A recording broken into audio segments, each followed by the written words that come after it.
వ్యాసభగవానుడు రచించిన 18 పురాణాలను శ్లోకంలో ఈ విధంగా చెబుతారు. మద్వయం భద్వయం చైవ భ్రత్రయం వా చతుష్టయం అనాపలింగ కూస్కాని పురాణాన్ని ప్రచక్షత. అంటే మద్వయం మకారముతో 2 మత్స్య పురాణము, మార్కండేయ పురాణము. భద్వయం అంటే భకారముతో 2 భాగవత పురాణము, భవిష్యత్ పురాణము.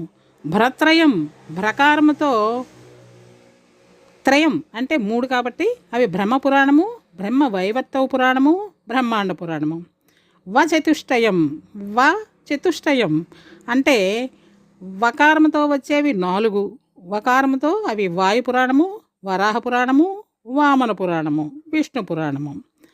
అకారముతో అగ్ని పురాణము, నకారముతో నారద పురాణము, పకారముతో పద్మ పురాణము, లింకారంతో లింగ పురాణము, గకారముతో గరుడ పురాణము, కు కారముతో కూర్మ పురాణము మరియు స్కా కారముతో స్కాంద పురాణము అనేవి 18.